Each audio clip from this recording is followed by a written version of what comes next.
Okay. Right, so we're going to talk about what a pitch deck is and how to design a pitch deck for your business or for a client's business. Right now, there are so many reasons why so many business people work with pitch decks. All right, and these reasons could vary from business to business, from person to person. So it's really not a one size fits all kind of thing. So today we are going to talk about what a pitch deck is, how to do it, and why businesses need pitch decks. All right, so you pay close attention to this class so you don't have to miss anything from the class. And let's begin. A pitch deck or a presentation is also known as a startup pitch deck or slide deck. It is a visual document that provides investors with essential information about your business plan, product or services, fundraising needs, and key metrics like valuation, target market, and financial goals. A pitch deck is also known as a slide deck or a startup deck. It is a representation that provides brief but informative overview of your business. It should cover the key points of your business plan, the products, and the services you provide.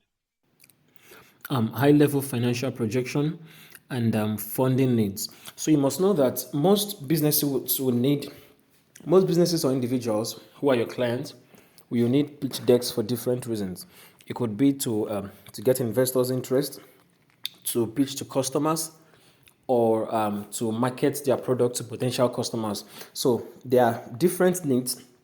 There are different reasons different people need a pitch deck. So as a freelancer who is working on a pitch deck for a customer, you should really ask why they need these pitch decks so you can be able to align the pitch deck to their specific reasons for having them. Then the first slide you need to put into your pitch deck is your value proposition. The value proposition is the first thing you need to impute while doing a pitch deck. So let's take a look at what a value proposition is. So a value proposition is the feature or a product of a company or feature of that same product that is intended to make the company or product attractive to customers. Now for a copywriter, the value proposition could be to write sales copies that helps clients make sales or make profit. So you must know that the value proposition is what your customers or the clients you're putting this thing to the investors. These are the things they will look at to know what makes the solution you're bringing to the market different from what is already happening in the market. Now, people don't just go ahead and write value proposition without a plan. The value proposition must be definite. So you could have a one sentence overview of your business and the value that you provide to the customers. You need to keep it short and simple. All right. So a great way to think about this slide is to imagine this slide as a short tweet or that has just 140 characters, which your parents would be able to understand. Right now, a copywriter can say, I help marketing team to resonate with their target audience by communicating with clarity and compassion. Now, you need to make your value proposition really pass the message. Let whoever is looking at it understand why your business is or your product is going to serve this purpose better. You need to be specific about it and you need to be straight cut out for it. Make it short, make it catchy, make it brief, and you have whatever it is you're preparing as your value proposition to be attractive. Now, most companies can say stuff like, we are Uber for pets, we are the Netflix for video games, and so when you're making a value proposition as a comparison with another company, ensure that value proposition is not just trying to project your growth to be like that company. Let it be because you want to pick out the feature or the product you're bringing in a way that it captures what a bigger company is doing, not because you want to grow like that big company, just like the instances we've cited. So you don't go ahead and make ambiguous value propositions. You can say you are Uber for pets or you're the Netflix for video games. Doesn't mean you're going to grow like Netflix or like Uber, just that you're capturing the solution these people has already brought into the market. So you're just using it to, cite an example or you're using it to make a comparison with a bigger company. Now that is what your value proposition should look like. Okay, so the next slide after the value proposition is the problem slide, where you talk about the problem. If nobody is solving a problem, a business will not exist. I say again, if nobody is trying to solve a problem, a business will not have a reason to exist. So your business exists because you're trying to solve a problem. So on this part, you're going to talk about what that problem you're trying to solve is. Now, if you aren't solving some problem in the world, you're going to have a long uphill climb with your business. So use this slide to talk about the problem you're solving and who has the problem. You can talk about the current solutions in the market, but don't spend too much time on the competitive landscape on this slide. You would have a chance to do that later on. Now, ideally, try and tell a relatable story when you are defining the problem. The more you can make the problem as real as possible, the more your investors will understand your business and your goals. You need to keep that in mind. The more you can be able to explain what the problem is, it is easier to relate to the investors what you're trying to achieve. Okay. Now, for an edtech company, a company who is into solving problems around education and online learning. So the solution or the problem you're identifying could be maybe the slow pace of the higher institution system in the country. Let's take a country in like Nigeria, for example. You would notice that for people to graduate higher institution in Nigeria, it takes significantly long time because of the issues with the education system over here.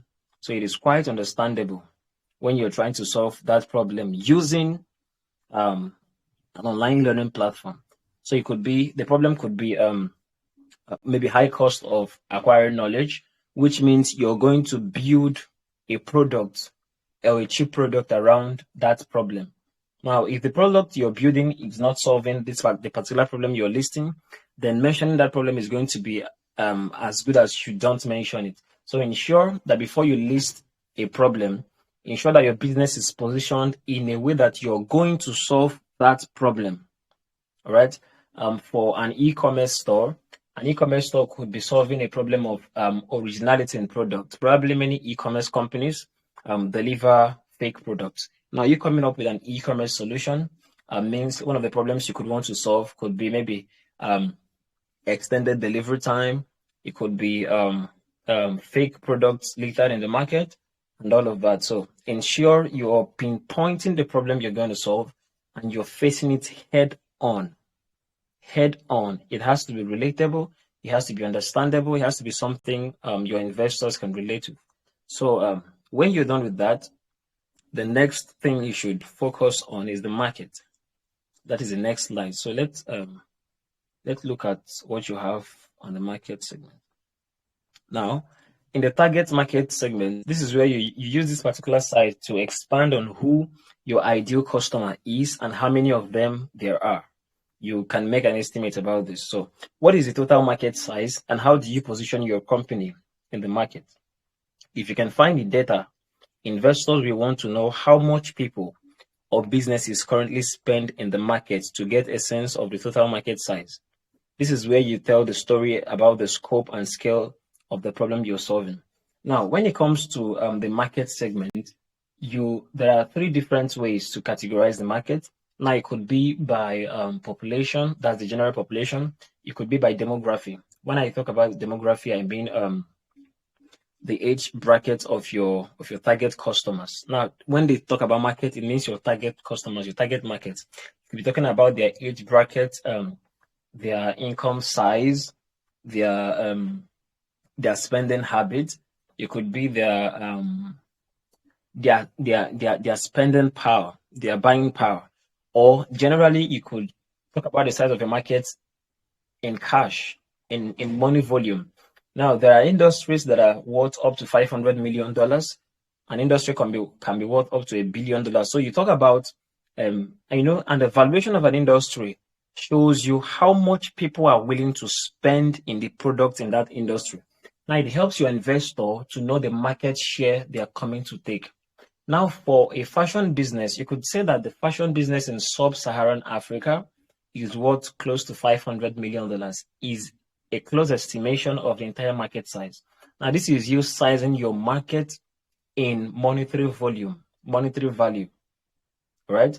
Now, when you do that, it is easier to know what your share in the market is likely going to be. Not exactly, but likely going to be. And this is necessary to help your investors also make their decisions on buying into the concept you're coming with. So now it makes sense for your business.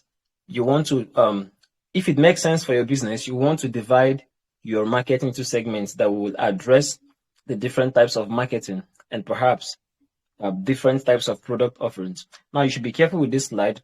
Though it's tempting to try to define your market to be as large as possible, instead, investors will want to see that you have a very specific and reachable market. The more specific you are, the more realistic your pitch will be. Now, this is simple. You're not going, let's say you're offering a product for that you intend to sell in Nigeria.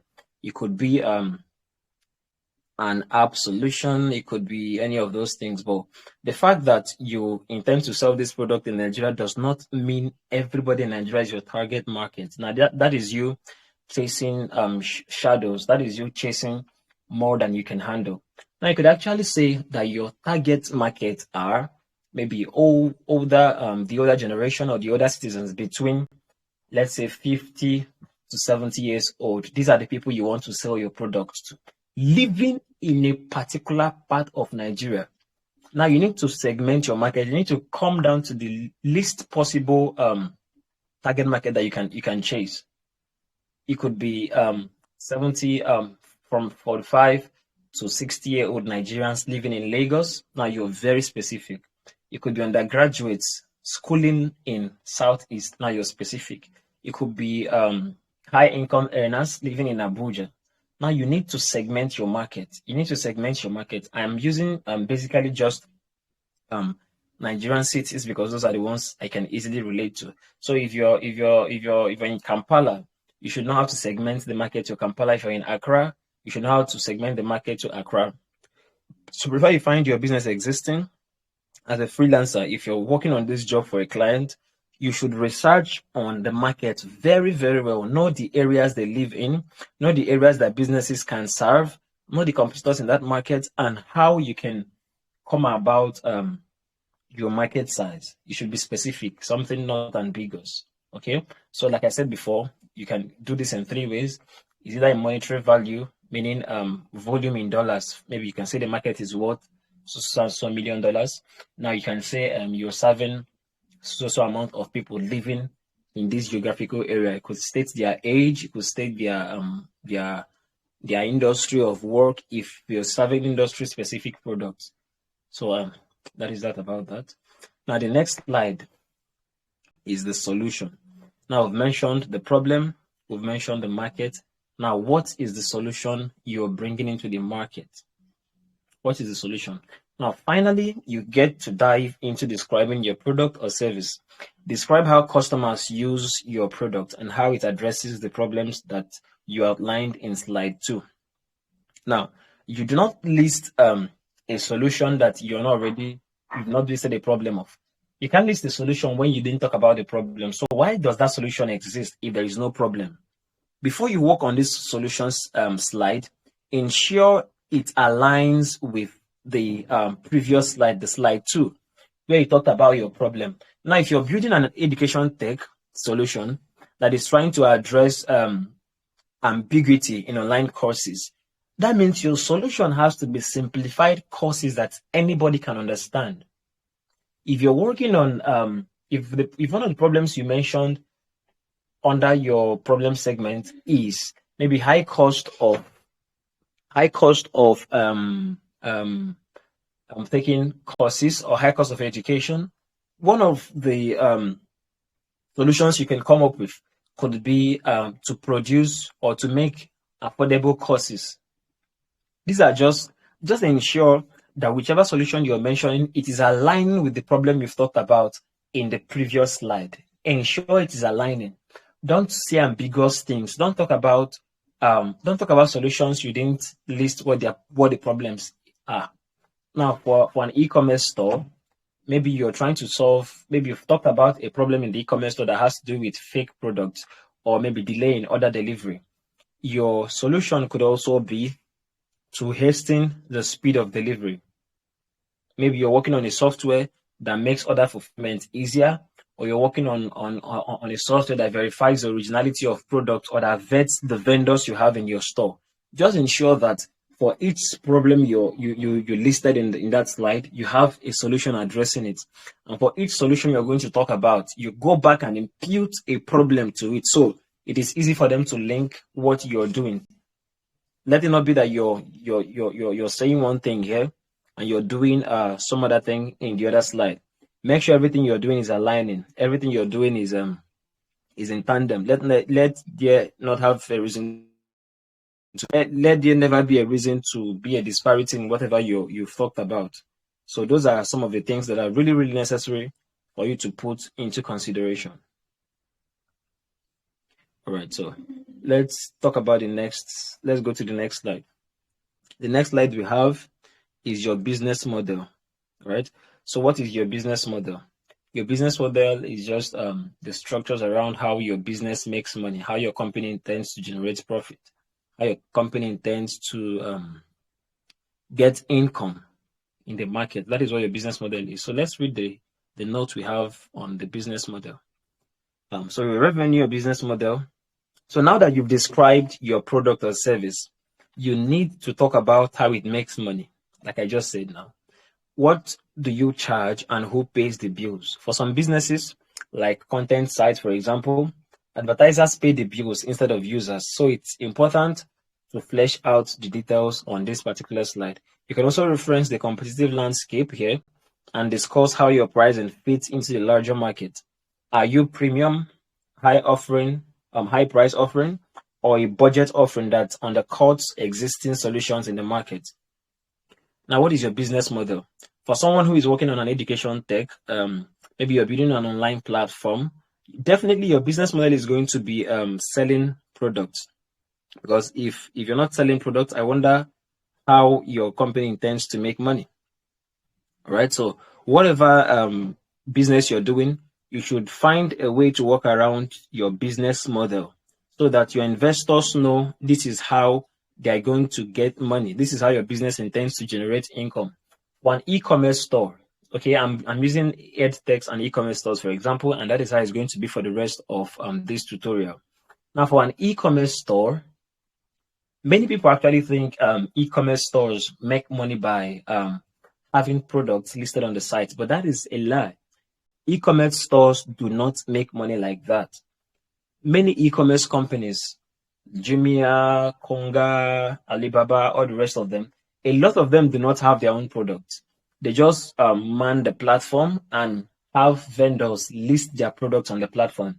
Now, if you're working on an e-commerce store and your first instinct is that your business model is to sell products, you could be lying. It's possible it is not what your clients want. E-commerce stores make money in different ways. And one of the ways an e-commerce store can make money could be through order fulfillment. It could be through delivery. Then it could be through charging, and which is definite, charging a percentage from vendors when they make a sale. Now, a vendor who has, I think Jumia in Nigeria charges vendors close to, I think, between 10 to 30%. I don't know the figure, but between 10 and 30% for whatever they sell. Now, this is a business model. This is how they make money. Some other companies make money through subscriptions. If you're working on a learning platform, it could be through monthly subscriptions. Maybe they make money through when people subscribe to their platforms every month. Now, that is a business model. It's subscription-based model, all right? So you talk about how the business makes money. Be definite about it. Be direct. Don't make anything ambiguous. That is what you do in this segment. Now, the next part is the roadmap and traction. Roadmap and traction. So let's discuss here. If you already have sales and early adopters using your product, talk about it in this slide. Investors want to see that you have proven some aspects of your business model, and that reduces risk. So any proof you have that validates that your solution works to solve the problem you have identified is extremely powerful. Now, whatever you've done to prove that your business is viable will make investors even confident in investing into your business. Whatever it is you've done, even if you've made one sale, if you've generated 2 leads, list them there. Talk about it. So if you're preparing a pitch deck for for a client who owns a business, ask them things they've done already that validates their business idea, because a lot of investors want to see this. If I am an investor, I will only invest in ideas that is proven to work, that people are going to patronize. Nobody wants to invest into VAG. Nobody wants to invest into a company that won't make money for them. So this is the part of the business you really, really need to pay attention to. Roadmap and traction. It is really, really important. Attention is paid to this part of the business pitch. So you can also use this slide to talk about your milestone, what major goals you have achieved so far, and what are the major next steps you plan on taking. A product or company roadmap that outlines the key milestones is helpful here as well. All right, so you need to pay serious attention to these things. Okay, so let's talk about the next slide.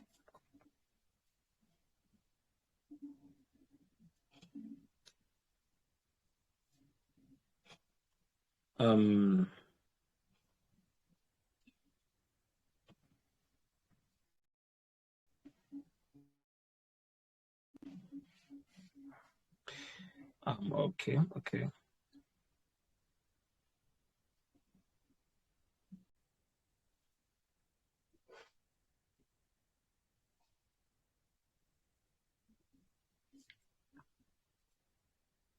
So you can also use this slide to talk about your milestones. What major goals have you achieved so far, and what are the major next steps you plan on taking?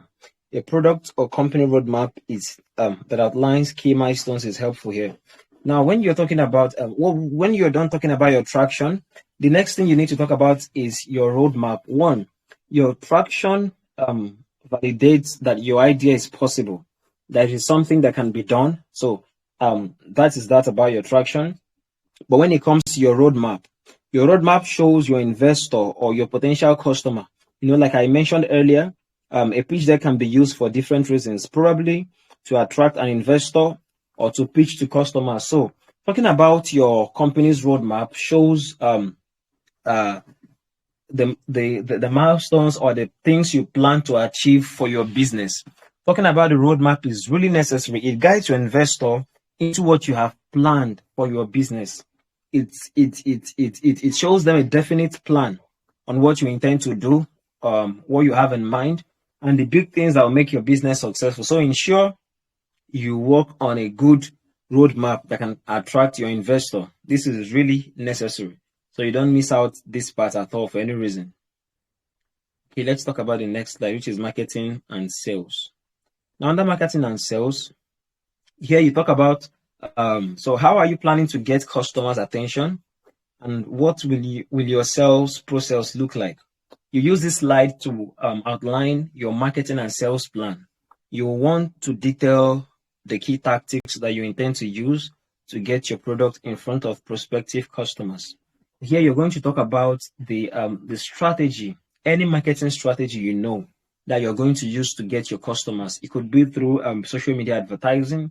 It could be through emails, through cold emails. It could be through advertising on TV, advertising on radio, word of mouth. Any model of advertising that can work best with your product. This is where you talk about it. Which everything that shows that your product is going to come in front of as many people as possible. And to talk about those things you intend to do. This part is also necessary. So finding and winning customers can be sometimes the biggest challenge for a startup.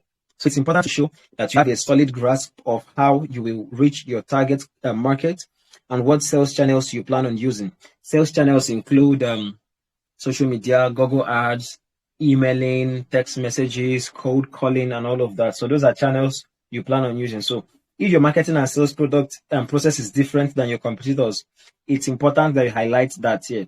So if you already know what competitors of this business are going to do, and you feel you have a different plan, a different sales strategy that can sell the product better than your competitors, this is where you get to talk about it. So know that your client has competitors. So if you're a freelancer that is working on a pitch deck for a client, you need to research their industry, research research on their product, make deep research to understand the product and people that need them. This is how you can send across your marketing and sales strategy in a way that it talks about it is very customer centric. All right. So you need to have this in mind so you don't market and miss. Now, the next slide after the marketing and sales is the team. Why are you and your team the right people to build and grow this company? These are the questions you need to answer. What experience do you have that others don't? Highlight the key team members, their successes at their companies, at other companies, and the key expertise that they bring to the table. Even if you don't have a complete team yet, identify the key positions that you still need to fill and why those positions are necessary to your company's growth. Where the thing is, investors don't just invest in ideas, investors invest in people. Investors wants to know that your team can handle this company very well. Investors are not just interested in your idea, like I said before, they're interested in you that is running the business. So they are more interested in the people going to run the business than the business itself. They want to be sure that there are capable hands that are going to take on their businesses. So you could capture your CFO, your COO, the CEO, maybe the chief marketing officer, and all of that. Now you mention the specific expertise they have, the proven achievements they have, if there are any, and ensure that it aligns with the product you're presenting or the solutions you've already highlighted. Mind you, your solution is your product and your product is a solution. So whenever you're talking about your solution or product, ensure you stick to the plan. You're doing, you're consistent in whatever you've projected about the solution or the product, and it stays that way. So include their titles, their names, and whatever shows that they are credible to run the business. So the next thing is the financials. The next slide is the financials. Investors will expect to see your financials, which are your sales forecast, your income statement, also called profit and loss statements, and cash flow forecast for at least 3 years. At least 3 years. But for your pitch deck, you shouldn't have in-depth spreadsheets that will have that will be difficult to read and consume in a presentation format. So you limit yourself to charts that show sales, total customers, total expenses, and profits. So you should be prepared in case you're the one pitching. You must be prepared to discuss the underlying assumptions that you have made to arrive at your sales goals and what your key expense drivers are. Remember and try to be realistic. Investors see hockey stick projections. So meaning if you make projections that are too much, investors are going to notice. So whenever you're making your projections, be reasonable. If you can explain your growth based on traction you already have or compared to a similar company in the related industry, that is also going to be very, very useful. So when you're writing your the financials slide, you will use charts. Already there are softwares that helps you work out your income statement, your profit and loss statement, your cash flow, your sales projection, which is also the sales forecast, your revenue projection. So each slide or each chart you find on this slide indicates different part of the financials. Sales forecast, revenue projection. Sales and revenue are two different things. Revenue is the profit you make after sales, meaning you can make sales and still not make profit. All right. So profit projection and sales forecast or projection are entirely different things. For sales, you can sell 1,000 products and then and make 1 million naira or $1 million. It doesn't mean you've made profit. What if it doesn't mean that amount is your profit? You only count profit when you're done taking out the expenses that helped you make that sale, the expenses you put in running the business, in advertising, in all of that, before you get what the revenue projection is. So make an assumption of how much you can sell. You can make this probably based on what the company has done already. It could be based on what the company have done in the past. It could be based on the milestone and tractions they already have. It helps you decide what the sales focus would be, and ensure also that you use a viable software to set this up, so you don't make too much blunders on this segment, on this slide. The next slide is the competitors slide. So let's see what we have for the competitors. So every business has competition in one form or the other. Even if you're opening up an entirely new market, your potential customers are using alternative solutions to solve their problems already.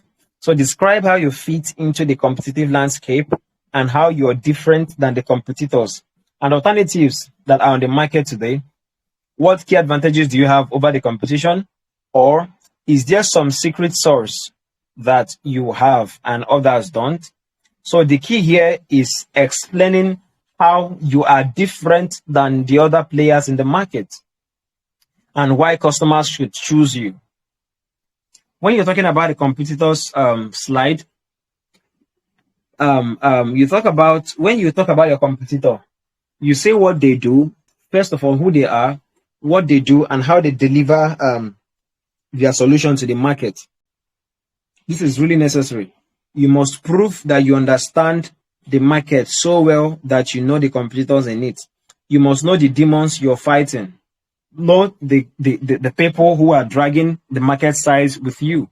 You could have up to 3 competitors listed, who they are, where they are, what they do, and how you do it differently. This will help you score some points on this competitor segment. So the next and final slide for your pitch deck is the use of funds slide. So what are you going to do with the money they are going to give you? Use of funds. So let's see what we have here. All right. So finally, it's time to actually ask for the money. That is why you're doing this pitch deck, right? So I know we said in the pitch deck is not really about getting funded. Preparing a pitch deck is not actually about getting funded. And that's still true, but the potential investors do need to know how much money you're looking for. More importantly, you need to be able to explain why you need the amount of money you're asking for and how you plan on using the money. Investors will want to know how their money is going to be used and how it is going to help you achieve the goals you are setting out for your business. So if you already have some investors on board, now is even when you should be talking about those other investors and why they chose to invest. The use of funds for a tech startup, most tech startups need funds to maybe build their actual solution. Some tech startups need funds to take the solution to the market. That's marketing and advertising. Some startups need funds to scale, to expand, to get into other regions, or to put in some new features to their product. So you must find out at what level your client's business is before you talk about what the use of funds are. Find out critically what they want to use the fund to do, what the projects they need to execute with this fund. Ensure you understand what they are planning to do. Ensure you know where the money is going into. Because any investor that is coming to give you money, they want to know what you're going to do with their money. If I'm giving you ₦1,000,000, you must account for what you're doing with it. What are you doing with the money I'm giving to you? These are the things investors look out for. No matter how beautiful your business idea sounds and all of that, an investor wants to know the impact their money is going to have on the business or the idea. So if you're preparing a pitch deck for your startup or for a client's startup as a freelancer, you need to find out what specifically they want to use that money for and fine-tune it in a way that it appeals to whoever is bringing the money. Because who gets the money calls the shots. All right. So you should pay close attention to this part to really know what your investors are looking out for, and how to also fulfill whatever it is you've promised them. So these are the 11 core slides you need in your pitch deck. Now, for pitch decks that are going to be used for loans, you could be talking about extra slides like exit plan. Right, an exit plan, which can be your 12th slide if you're looking for a loan, could be how you intend to get money to repay the particular loan you're taking. But for just for a slide that talks about just your company and trying to get funds, 11 of these topics on your or these segments on your slide would be a killer for any investor you're facing. So thank you for coming on board this tutorial, and I really do hope you got something worthwhile and you can implement any of these lessons you've gotten. All right, so That is that for this tutorial. Thank you for coming on board. This is Mr. Awesome.